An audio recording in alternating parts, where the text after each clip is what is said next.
안녕하세요. 저는 얼마 전 귀촌을 하고 베이커리 카페를 운영하고 있는 40대 여자입니다. 요즘 가을을 맞아 산이며 들이며 울긋불긋한 모습이 너무 예쁜 것 같아요. 바람까지 시원하게 불어서 카페가 한가할 때 따뜻한 차 한 잔을 마시며 자연을 구경하고 있노라면 꽉 막혀있던 가슴이 살살 풀리는 것 같아서 너무 좋아요. 그렇게 마음을 진정시키고 나면 저를 괴롭히는 만성 두통도 사라지고 숨도 편하게 쉴 수가 있어요. 그래서 매일매일 일부러 시간을 내서 차를 마시고는 합니다. 카페를 오픈한 지 얼마 되지 않을 때라 많이 바쁜데도 굳이 이렇게 하는 이유는 살고 싶어서입니다. 이마저도 하지 않으면 숨을 제대로 쉴 수가 없어요. 바로 화병 때문에요. 제가 이런 상황까지 오게 된 이야기 오늘 한번 풀어내 볼게요. 저희 부모님은 제가 어릴 때 이혼을 하셨어요. 엄마는 저와 동생을 두고 떠나셨고 아버지가 저희를 키우셨죠. 할머니 집 근처에 집을 구해 살았는데 아빠는 늘 일 때문에 바쁘셨고 할머니도 연세가 있으셔서 저희를 꼼꼼히 돌봐주시지는 못했어요. 그래서 대부분 저희 둘이 지냈고 제가 동생의 대부분을 돌봐줬습니다. 엄마는 안 계셨지만 둘이라 그런지 크게 외롭진 않았어요. 워낙 어릴 때 엄마와 헤어지기도 했고 같이 살 때도 엄마가 저희를 챙겨주신 기억은 별로 없어요. 엄마는 저희보다 자신에게 더 관심이 많았고 아빠와도 사이가 좋지 않아서 엄마의 웃는 얼굴은 기억이 전혀 나지 않을 정도죠. 그래서 아빠와 살게 됐을 때 슬프진 않았는데 제가 중학생이 됐을 때 아버지가 사고로 돌아가시게 되었어요. 그때는 많이 힘들었어요. 아버지를 잃은 슬픔도 컸고 세상에 동생과 나 우리 둘만 남았다는 생각에 많이 무서웠던 기억이 나요. 아버지가 돌아가시면서 보험금이 나왔는데 덕분에 제가 성인이 될 때까지 생활비를 쪼개서 살 수는 있었어요. 할머니도 곁에서 도와주시기도 했고요. 풍족한 생활은 아니었지만 그래도 굶고 살 정도는 아니었으니 정말 감사할 일이었죠. 동생과 저 둘이서 성인이 될 때까지 이혼한 엄마는 한 번도 연락을 하거나 찾아오질 않았습니다. 엄마가 되어서 얼마나 비참한지. 크면서 엄마를 자주 생각하진 않았지만 가끔 정말 힘이 들어서 지칠 때 엄마가 너무 원망스러웠어요. 이럴 거면 낳지를 말지. 낳았으면 끝까지 책임을 지던가. 그런 생각을 하면서 나는 절대로 이런 부모가 되어서는 안 되겠다. 다짐을 했던 것 같아요. 그때 그 생각이 너무 강해서일까? 저는 아이가 없습니다. 아마 앞으로도 없지 않을까? 그런 생각이 드네요. 고등학교 졸업을 앞두고 친구들이 대학 진학을 고민할 때 저도 고민을 많이 했어요. 마음은 대학을 가고 싶었지만 현실이 그러면 안 될 것 같아서요. 동생이 고등학교에 입학을 할 텐데 제가 대학에 가면 학비에 생활비까지 감당이 될 것 같지가 않더라고요. 그래서 바로 직장을 가지려고 했지만 담임 선생님이 만류하셨어요.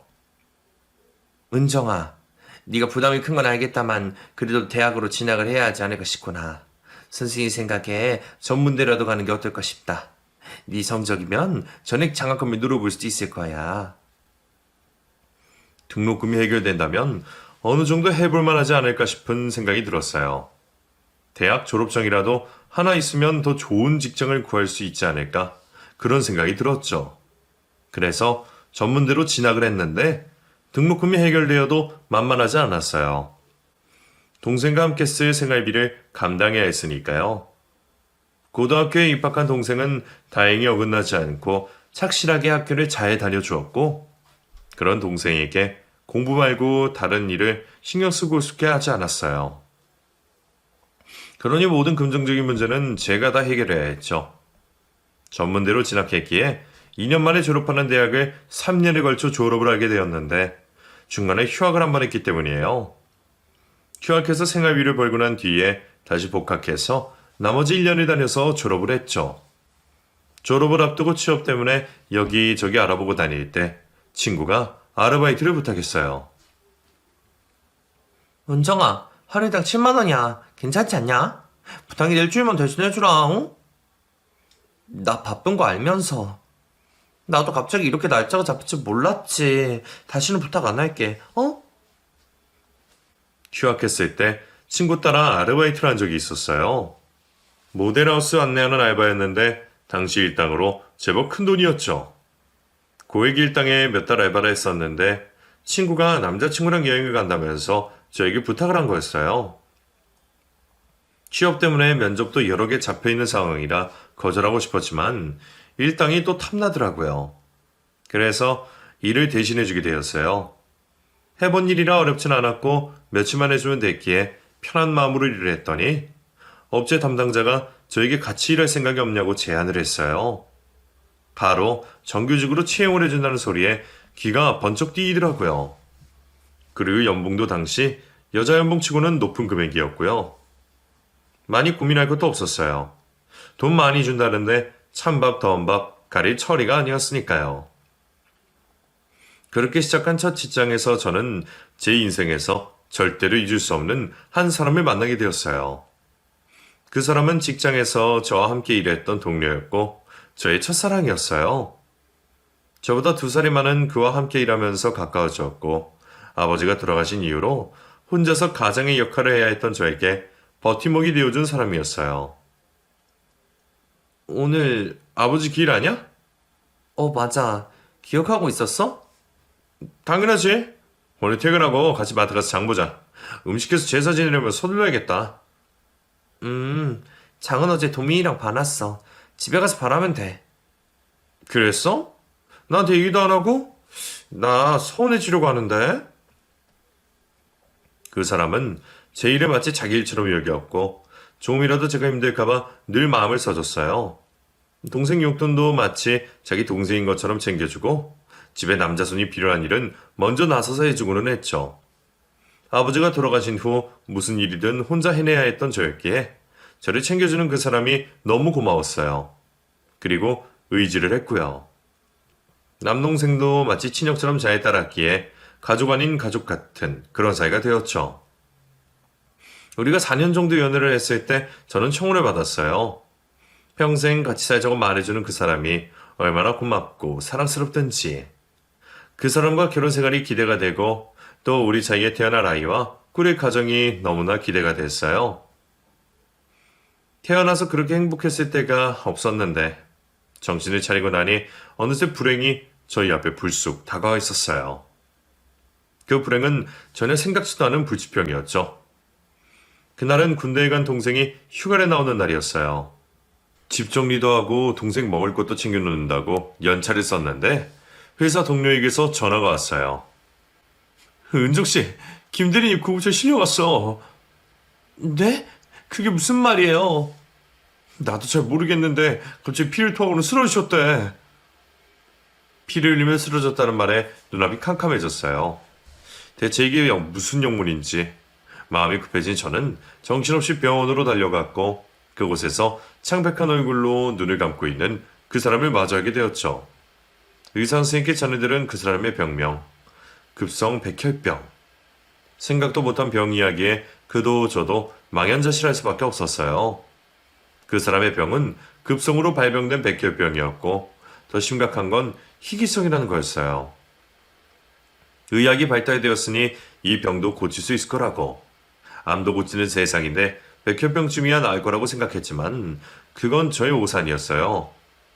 고칠 수 없는 병도 있었고 특히 사람의 목숨은 제가 어찌할 수 없는 그런 것이었어요. 그 사람과 저는 2년 동안 투병을 했습니다. 떨어진 면역 때문에 병원 입원실에서 벗어나지도 못하고 아침 저녁으로 그의 팔에는 링거가 꽂혀 있었어요. 날이 갈수록 그 사람은 말라갔습니다. 키도 크고 덩치도 좋고 웃을 때마다 가지런한 치아가 참으로 멋있는 그런 사람이었는데 살이 다 빠져 앙상한 뼈가 그대로 도드라지고 얼굴은 핏기가 가셔서 창백하기 그지없었어요. 머리카락까지 모조리 다 빠져 모자를 항상 쓰고 있어야 하는 그 사람의 변한 모습에 그도 저도 점점 희망을 잃어갔어요. 아픈 사람만큼 간호하는 저도 상태가 점점 안 좋아졌고요. 매일 출근하고 퇴근하면 그 사람에게 달려가 간호를 하는 날이 계속되니 피곤이 누적될 수밖에 없었는데 그렇다 해도 그저 그의 병이 낫는다면 저는 괜찮다고 생각했어요. 그 사람이 다시 건강해져 예전 모습으로 돌아갈 수만 있다면 제 몸이 축나는 건 아무 상관이 없었는데 결국 그는 2년을 채 넘기지 못하고 세상을 떠나고 말았어요. 그때를 생각하면 아직도 가슴이 찢어질 듯한 통증이 생깁니다. 이제는 눈물샘이 말랐는지 눈물이 더 이상 나지 않지만 그래도 가슴 통증은 여전해요. 그가 떠나지 한참이 됐는데도 병상에 누워있던 그 모습이 선명하게 떠오르고요. 지금 이 정도인데 그때는 더 심각했어요. 식음을 전폐하고 누워만 있었죠. 회사도 나가지 않아 자동 퇴사가 되었고 군대를 제대한 동생이 식사를 챙겨줬지만 제대로 먹을 수가 없었어요. 누나 좀 먹어. 안 먹고 그러다가 수창이가 따라가려고 그러는 거야? 입맛이 없어서 그래. 억지로라도 먹어. 어? 그때 동생이 참 많이 고생했어요. 지 누나 어떻게 될까봐 전전긍긍. 식사 시간이 되면 조금이라도 먹으려고 애를 쓰고 그랬거든요. 학교에 갔다가도 점심때만 되면 집에 들어와서 제 밥을 챙길 정도였으니까요. 동생의 정성 덕분인지 저는 점점 기력을 찾아갔고 밖에 외출도 할 수 있을 정도가 되었어요. 사람이 생명력이 참 질긴 게 그 사람이 떠나고 그때 제 심정은 떠난 그를 따라가고 싶은 마음이 굴뚝 같았어요. 그런데 점점 시간이 지나면서 제가 밥을 떠먹고 있더군요. 입이 비썩 말라 찬물에 겨우 밥을 말아 입안에 밀어 넣었어요. 제대로 씹지도 못하고 겨우 삼키면서 눈물이 났어요. 그리고 웃음도 났습니다. 살겠다고 밥숟가락을 든 제 모습이 허탈해서 비웃음이 그냥 막 나왔어요. 그 사람을 따라가겠다고 그래놓고선 결국 저는 삶을 택했죠. 그렇게 그 사람을 떠나보내고 남자들과 거리를 두고 살았어요. 아직 한창 나이이니 소개해주겠다는 친구들도 많았고 만나보자는 남자도 종종 있었지만 한 번도 그들과 응하지 않았어요. 떠난 그 사람의 자리에 그 누구도 들일 수가 없었거든요. 홀로 지내면서 일에 파묻혀 앞만 보고 살았어요. 겉은 멀쩡하지만 여전히 속은 골마 고름이 넘쳐 흐르고 있었어요. 그 누구도 그 상처를 치료해 줄 수 없었고 저도 마음의 병을 외면한 채 하루하루를 살아갔죠. 남동생은 4년제 대학을 졸업을 하고 대기업에 제품을 납품하는 하청기업에 취직을 했어요. 동생이 취업을 하자 뒷바라지가 끝나고 저도 숨을 돌릴 수 있게 되었어요. 아버지가 돌아가시면서부터 시작된 가장의 무게가 드디어 가벼워지게 된 거죠. 동생은 일을 해서 받은 첫월급을 저에게 전부 다 주었습니다. 깜짝 놀라서 받지 않겠다고 했더니 기특한 소리를 하더군요. 누나가 없었다면 나 이렇게 잘 크지 못했을 거야. 누나는 내 부모님이나 마찬가지야. 와, 우리 도민이 벌써 이만큼 컸어? 너무 기특한 생각을 한 거 아니야? 내 앞가림은 이제 내가 할게. 이제는 누나만 생각하면서 살아. 알았지? 어느새 훌쩍 자란 동생을 보면 흐뭇한 미소가 절로 나왔어요. 기특한 동생의 모습을 보면서 너무나 대견하고 뿌듯했지만 제 가슴속은 뻥 뚫린 것처럼 허전하기만 했어요. 마음의 병 때문에 생긴 공허함은 쉽게 사라지지가 않았죠. 그런 제 마음을 애써 외면한 채 저는 또 앞만 보고 살았어요. 그렇게 30 중반쯤 되었을 때 또 다른 인연이 저에게 다가왔어요. 그것도 우연히 말이에요.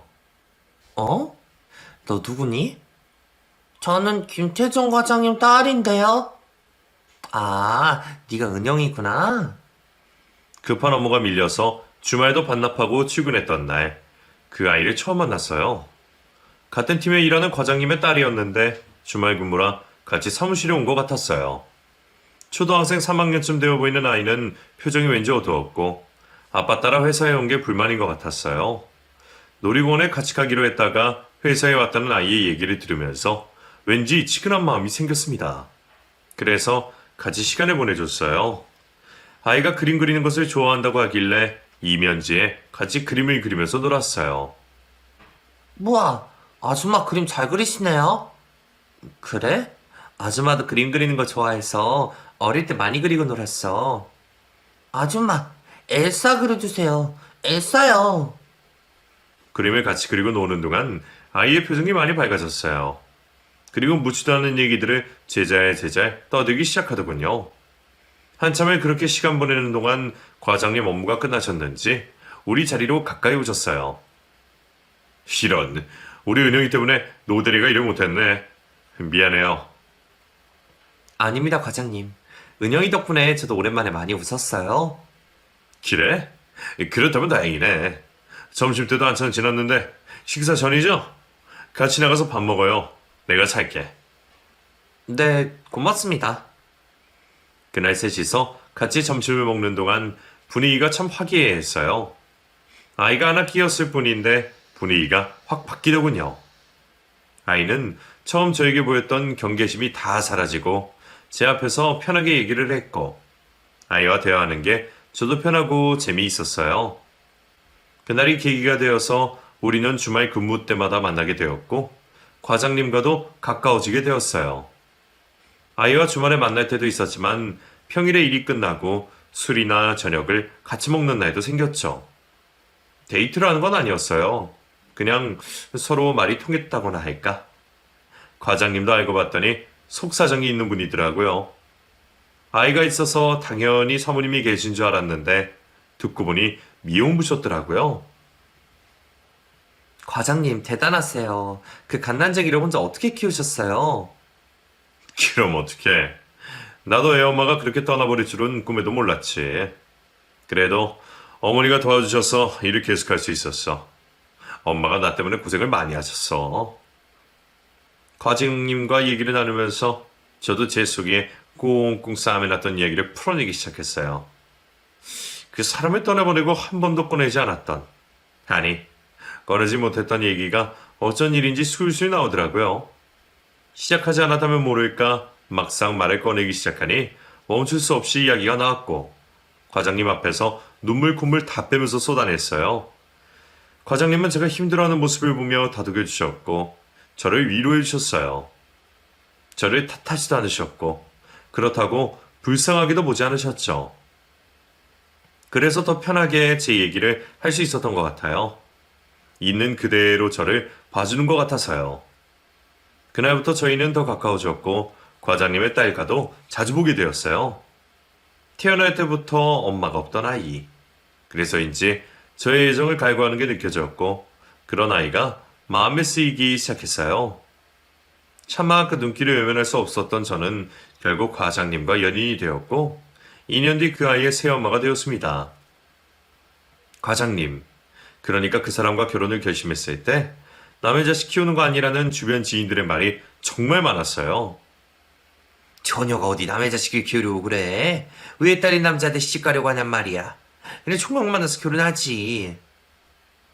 은정아, 다시 생각해. 그 사람이 아이까지 맡을 정도로 그 과장님 사랑하니? 나이가 어린 것도 아닌데 왜 그렇게 경솔한 생각을 하는 거야? 누나, 내가 누나 뭐라든 다 찬성이지만 이건 솔직히 아닌 것 같다. 갓난쟁이도 아니고 이미 초등학생이라며 알 거 다 아는 앤데 어쩌려고 그래. 누구 하나 진심으로 축하해주는 사람이 없었어요. 그만큼 저를 걱정해서 하는 소리들이었겠지만 하나같이 축하보다는 걱정하고 염려하는 목소리만 냈어요. 그런 모습에 제 속은 너무 답답했고 나중에는 오기까지 생겼어요.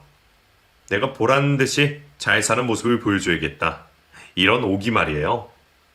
저희는 결혼을 빨리 진행했고 아이를 생각해서 규모도 작게 결혼식을 올렸어요. 분명 제가 그 결혼을 선택한 이유에 아이도 있었지만 혹시나 하는 염려가 있기도 했어요. 엄마 자리에 제가 들어가도 될까 하는 생각도 들었고요. 하지만 그런 제 걱정과 달리 아이는 제가 엄마가 되는 걸 무척이나 기뻐해줬고 그 모습에 안심이 되기도 했습니다. 그 사람과 결혼을 하고 나서 저에게는 새로운 가족이 많이 생겼어요. 우선 동서가 생겼죠. 이남 중에 남편은 마지였고 동생인 도련님이 한 명 있는데 결혼을 한 상태라 동서가 있었어요. 그리고 시부모님 두 분이 계셨죠. 도련님 네 사이에 아이는 없었는데 그래서인지 동서가 아이를 참 많이 예뻐하더군요. 얼핏 보기에 둘이 닮은 것처럼 보일 정도로 분위기도 비슷했고요. 그래서 사이가 더 좋은 건지는 모르겠지만 여튼 아이와 각별해 보였어요. 그리고 시부모님들도 참 다정해 보이셨고 대체적으로 분위기가 화목했어요. 제가 어릴 때 꿈꿨던 그런 모습이 다 있어서 정말 기뻤어요. 그 와중에 좀 아쉬운 게 있었는데 아이와 제 남편에게는 세상 살가운 동서가 저에게는 날이 서 있다는 점이었어요. 오늘 본가에 다녀서 피곤하지? 그래도 당신이 어머니 생신상을 준비한 건 정말 신의 한 수였던 것 같아. 엄마가 그렇게 기뻐하실 줄은 몰랐어. 당신 덕분에 내가 효자가 된 것 같아서 고마워 정말. 어머님 생신인데 당연히 생신상을 차려야죠. 음식이 어머님 입맛에 맞아서 다행이에요. 다음 달에는 아버지 생신이 있는데 그날도 고생해야겠어. 괜찮겠어? 하면 되죠. 걱정 말아요. 그런데 동서 말이에요. 재수씨? 재수씨가 왜? 그게 나를 좀 안 좋아하는 것 같아서 내가 뭐 실수라도 한 걸까요? 에이, 재수씨 그럴 사람 아니야. 아직 낯설어서 서먹한 거 아닐까? 내 생각엔 그럴 것 같은데. 그래요? 여자들한테는 남자들에겐 없는 감각이 하나 더 있다고 하잖아요. 바로 육감이요. 저희 육감은 분명 날선 느낌이 있다고 말하는데 남편은 오해라고 했어요. 아직 안 친해서 그런 거라고요. 하지만 그렇다고 하기엔 뭔가 맞지 않았어요. 생신상을 차릴 때도 뒷정리를 할 때도 마치 제가 없는 사람인 양 그렇거든요. 제가 말을 걸어도 단답으로만 답을 해서 대화를 더 이상 할 수 없게 했고요. 저도 나이가 있는데 나를 좋아하는 사람, 싫어하는 사람 가리지 못하겠어요. 분명히 저를 싫어해서 하는 행동이었어요. 동서 간의 갈등이야 저도 들은 바가 있었기에 시간이 필요하겠거니 그렇게 생각했지만 그래도 마음이 불편한 건 사실이었어요. 하지만 싫다는 걸 억지로 좋아하게 할 수도 없는 일이니 동서에게 시간을 좀 주기로 마음을 먹었죠. 갑자기 나타난 여자가 형님이라고 손 윗사람 대우를 하게 됐으니 그게 불편했을 수도 있겠다. 이렇게 해주려고도 했고요. 그런데 이런저런 저의 노력에도 동서의 관계는 좀처럼 가까워지지 않았고 오히려 저를 왕따시키는 느낌만 강해졌어요. 분명히 제가 남편의 아내이고 아이의 엄마이지만 동서만 끼이면 외부인 느낌이 더 강해졌죠. 외출을 하고 오니 동서가 집에 와서 아이와 함께 놀고 있다던가 남편의 생일 파티를 동서 집에서 준비를 하고 남편이 좋아하는 요리를 준비해 놓는다던가 가족끼리 기념일을 즐기고 싶지만 늘 도련님 부부와 함께 하다던가 심지어 휴가에도 도련님 부부는 빠지지 않았고 일 때문에 도련님이 먼저 집에 가더라도 동서는 끝까지 자리를 지켰다가 함께 집으로 돌아오는 것 등등 우리 가족이 뭘 하든 늘 동서가 끼어 있었어요.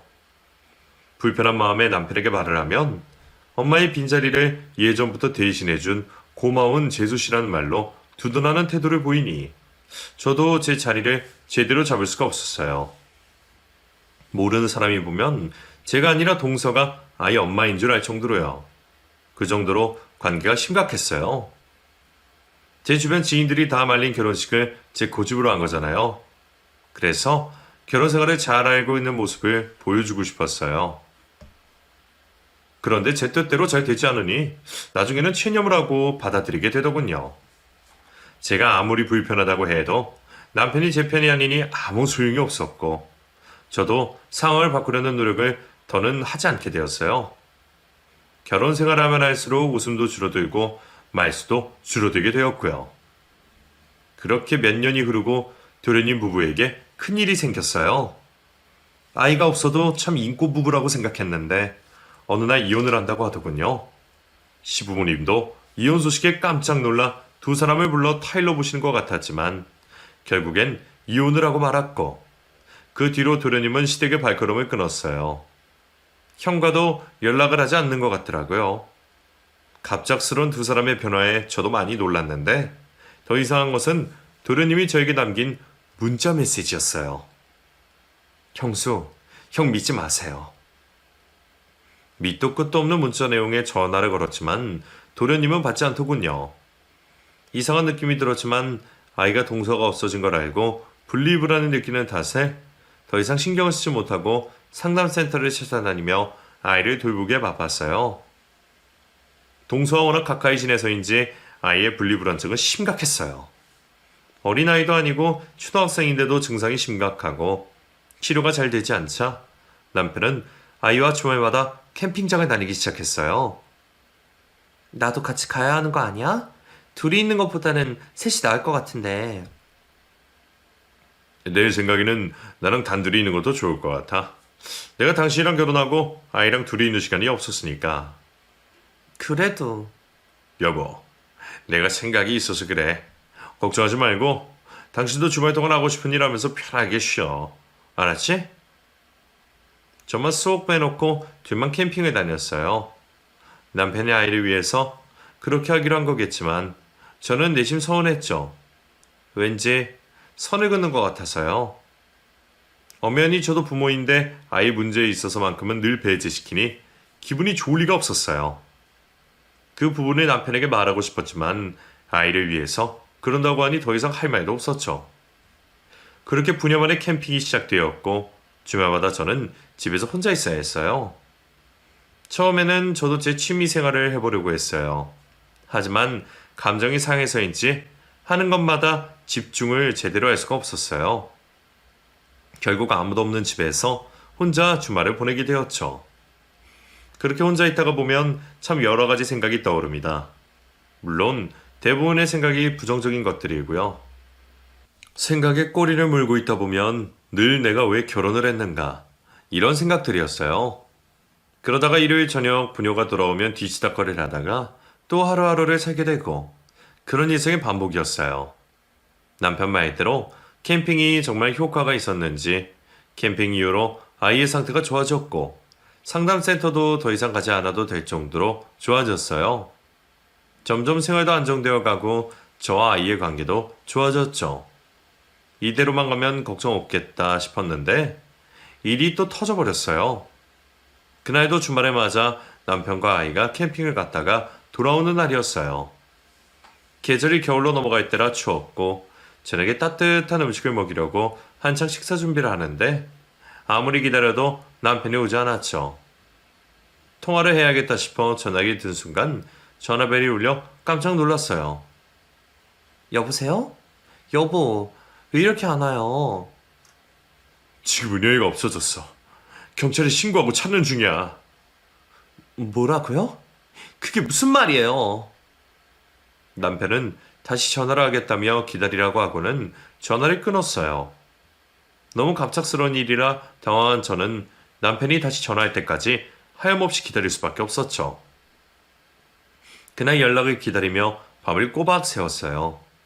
저도 아이를 찾으러 가고 싶었지만 대체 어디에 있는지도 모르고 전화는 받지 않으니 움직일 도리가 없더라고요. 그 다음날 집으로 돌아온 남편이 자초지종을 설명해줬고 캠핑장에 강아지와 놀다가 아이가 사라졌다는 얘기를 들렸어요. 자신 때문이라며 너무나 괴로워하는 모습을 보며 저도 걱정이 너무 됐지만 당장 할 수 있는 일이 없으니 답답해서 미칠 지경이었어요. 그때부터 우리 부부의 기다림이 시작되었고 6개월이 지나도 아이를 찾았다는 소식이 들리지 않았어요. 남편은 나사가 하나 빠진 사람처럼 아이를 찾아다녔고 그 때문에 집에 잘 들어오지도 않았죠. 결혼 후 회사를 그만두고 시작한 사업도 모조리 손 놓고 아이만 찾아러 다녔어요.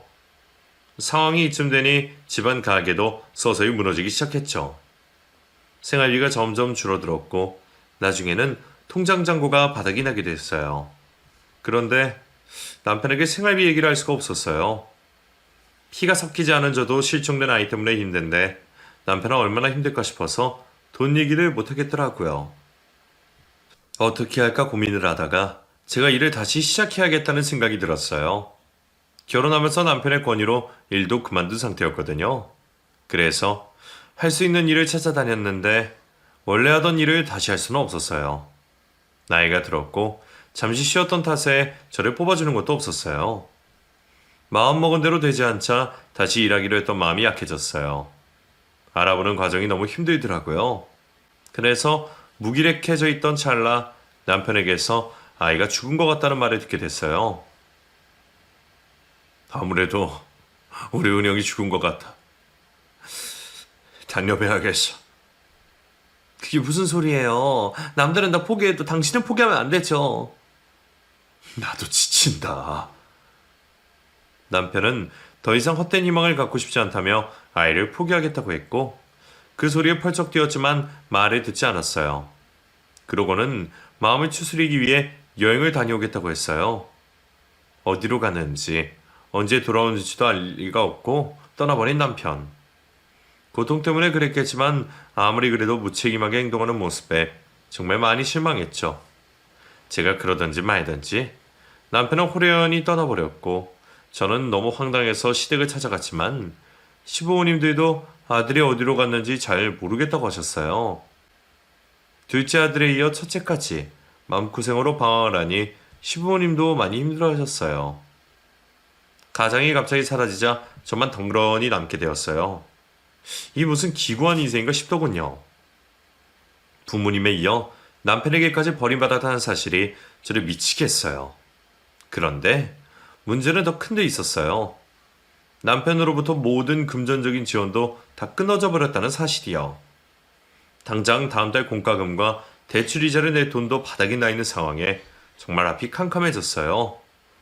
엎친 데 덮친 격으로 코로나가 터졌고 식당 서빙 알바조차도 할 수가 없는 상황이 됐어요. 그야말로 손가락만 빨고 지내야 하는 상황이 됐죠. 코로나 때문에 쉽게 일을 할 수 없는 상황에 어떻게 해야 하나 고민하고 있을 때 아파트 베란다 창밖으로 배달원들이 급하게 다니는 모습이 눈에 들어왔어요. 저거라도 해야겠다. 이런 생각이 들었죠. 저는 스쿠터 하나를 샀고 그걸로 배달 일을 시작했어요. 솔직히 우중충한 남자들이 많은 배달 사무실을 찾아가는 게 쉽지는 않았지만 어쩌겠어요. 당장 먹고 살아야 하는데. 눈 질끈 감고 일을 시작했는데 또 하다 보니 적응이 돼서 할만해졌어요. 그리고 코로나 때문에 배달 일이 많아져 수입도 짜릿짜릿했고요. 덕분에 먹고 사는 일이 해결이 됐어요. 일을 하는 와중에도 남편에게 계속 연락을 시도했지만 진짜 무슨 일인지 통 연락이 안 되었고 그렇게 전화를 할 때마다 문자가 왔어요. 조금만 더 시간을 달라면서요. 저에게 한 행동들을 생각하면 당장 이혼이라도 하고 싶었지만 또 아이를 잃은 남편의 입장을 생각하면 마음이 아프기도 했어요. 원망스럽다가도 치근한 마음이 드니 계속 기다려주게 되었고 그렇게 시간이 흐르고 있었어요.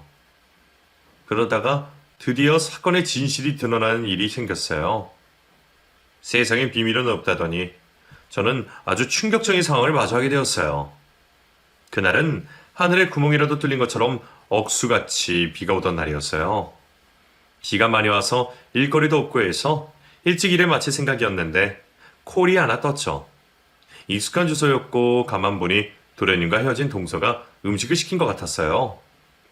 배달을 하면서 우연히 동서가 사는 집에 배달한 적이 있었는데 제가 하이바를 쓰고 있어서 저를 못 알아보더라고요. 하지만 저는 동서를 알아봤고 얼굴이 예전보다 밝아 보였어요. 게다가 집안에 남자와 아이 목소리가 들려서 재혼을 했구나 혼자 추측도 하고 있었죠. 그 동서가 그날 피자를 주문했더라고요. 주소가 눈에 밟혔지만 배달을 가지 않을 생각이었어요. 그런데 아무도 코를 잡지 않더라고요. 별 수 없이 마지막 배달건이라고 생각하고 제가 가게 됐어요. 우비를 입었지만 옷끝이 다 젖어서 체온이 떨어졌는지 많이 추웠어요. 입술이 떨리는 걸 겨우 참으며 집에서 초인종을 눌렀죠. 잠시 뒤 현관을 열고 어떤 여자아이가 나왔고 피자가 떨어지지 않게 손에 잘 쥐어주는데 순간 저는 제 준을 의심했습니다. 아이 얼굴이 낯이 익었어요. 그리고 고맙습니다. 인사하는 목소리도 귀에 익숙했고요. 네, 그 아이는 남편이 잃어버린 딸이었어요. 캠핑장에서 실종됐던 그 아이가 버젓이 동서의 집에서 나온 거였죠. 저는 경악해서 순간 얼어버렸어요. 그 아이의 손을 잡고 놔주지 않았죠. 그랬더니 아이가 소리를 질렀어요. 엄마! 엄마? 아이가 분명 엄마라고 불렀고 곧이어 동서가 나타났어요. 지금 뭐 하시는 거예요? 은영아 괜찮아? 엄마, 이 아줌마가 손을 안 놔줘. 뭐? 이보세요. 왜 이래 이 여자? 저는 상황이 이해가 가질 않았어요. 대체 이게 무슨 상황인지. 동서가 소리를 쳤지만 제가 요지부동이자 안을 향해 누군가를 불렀어요. 곧이어 나타난 사람. 네, 예상이 가시죠? 남편이었습니다. 남편이 현관에 나타난 순간 저는 하이바를 벗어 던지면서 남편에게 달려들었어요. 여기서 뭐 하는 거야? 당신이 왜 여기 있냐고? 당신 여기서 뭐해? 뭐야? 저는 남편의 멱살을 잡으며 장하시는 말로 거실까지 밀고 들어갔어요. 뒤따라온 동서와 아이가 저를 말린다고 양팔에 매달렸죠. 이건 놔, 이 여자야! 뭐? 이 여자? 저는 멱살에 놓고 해명을 요구했어요. 대체 이게 무슨 상황인지 알아듣게 말하라고 소리 질렀죠.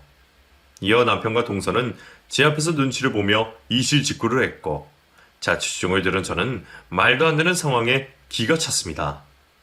아이의 친모는 놀랍게도 동서였어요. 남편과 연애를 했고 아이를 낳았지만 키울 생각이 없었던 동서는 아이를 주고 떠난 거죠. 그랬다가 다른 사람과 결혼을 하려고 했을 때 알고 보니 결혼하려는 남자의 형이 제 남편이었던 거죠. 너무 놀랐지만 모른 체하고 그냥 결혼했대요. 인생 말아먹기 싫어서 아이까지 버리고 떠나놓고 막상 눈앞에서 자기 딸이 알짱거리니 모성애가 뒤늦게 폭발한 거죠. 숙모가 자기 엄마라니. 그래서 아이와 동서 사이가 그렇게 가까웠던 거고 둘의 분위기가 닮아 있었던 거였어요. 피는 못 속인다더니 그 말이 사실이구나 싶더군요. 도련님은 아무것도 모르고 형과 자기 와이프에게 놀아놨다가 나중에 알게 됐대요. 그리고 그 사실을 알고 나서 도저히 용서할 수 없어 떠났다고 하더군요. 그제야 도련님의 밑도 끝도 없는 문자가 기억이 났어요.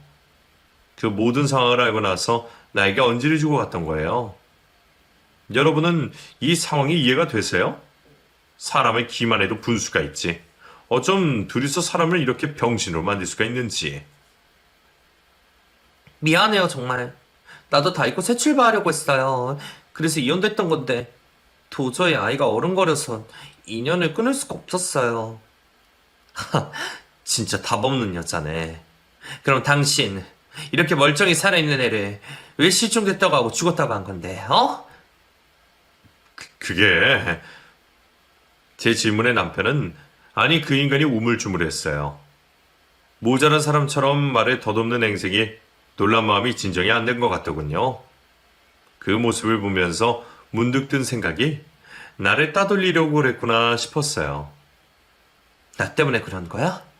이 여자랑 아이랑 살림 차리고 두 집살이 하려고? 나도 그러고 싶지 않았는데 우리 부모님 하시면 충격이 크실 것 같아서. 기가 찼어요. 오로지 자기 식구들을 위해 저를 이용한 거나 마찬가지였어요. 부모님이 충격받으시는 게 싫었더니 그래서 나를 가림용으로 썼다니 도저히 용서할 수가 없었어요. 저는 그 인간의 머리채를 잡고 미친 듯이 흔들었어요. 그리고 양따귀를 사정없이 때리고 발로 찼죠. 아무리 그래도 그렇지 사람을 그런 식으로 이용하면 안 되는 거잖아요. 한동안 미친 듯이 발광을 하고 나니 그 인간이랑 그 여자가 저에게 무릎을 꿇고 빌더군요. 용서해줘. 정말 미안해. 당신 이용하려고 한 건 아닌데 정말 미안해. 대신 우리 부모님께는 말하지 말아줘. 제발 부탁이야. 끝까지 저를 기만하는 나쁜 인간. 그곳에 더 이상 같이 있고 싶지도 않더군요. 저는 가만히 있지 않겠다고 선전포고했고 그 길로 변호사 사무실을 찾았어요. 그리고 그 인간을 기만죄로 고소했습니다. 그리고 그 인간 부모님을 찾아가 알아낸 사실 모두를 알렸어요. 당연히 두 분은 놀라셨고 시어머님은 쓰러지기도 했어요. 그래서 한동안 병원 신세를 지셔야 했죠. 저는 이혼을 요구했어요. 그리고 재산분할과 위자료까지 싹 다 청구했고요. 처음에는 마음대로 하라면서 큰소리 치더니 제가 아이 출생의 비밀을 인터넷에 올리겠다고 하자 미안하다며 원하는 대로 다 해주겠다고 하더군요. 그래서 비교적으로 수월하게 이혼을 할 수 있었어요. 이제 와서 지나온 상황을 생각해보면 참 멍청한 인간이라는 생각이 들어요. 그렇게 그 여자와 가정을 이루고 싶었다면 저에게 이혼하자고 했으면 됐을 텐데 실속은 다 차리려고 하다가 완전 개쪽이 난 거죠. 저는 위자료로 아파트 한 채를 받았고 코로나 기간에 그 아파트가 2배 이상 뛰었어요. 그래서 그걸 팔아서 귀촌을 했어요. 도시에서 더 이상 살고 싶지 않더라고요. 어릴 때부터 정말 열심히 살았는데 결국엔 내 인생이 이렇게 되는구나 싶어 뭔가 덧없다는 생각이 들었어요. 그래서 귀촌을 해서 지금은 카페를 운영하고 있죠. 모든 상황은 다 끝이 났지만 아직도 그때 받은 충격과 스트레스 때문에 속이 턱턱 막히는 기분이 들 때가 있어요. 시간이 지나면 다 극복이 되겠지만 얼른 제가 괜찮아졌으면 좋겠어요. 제 이야기는 여기까지입니다. 긴 글 잘 들어주셔서 감사합니다. 여러분도 사람 조심하세요. 감사합니다.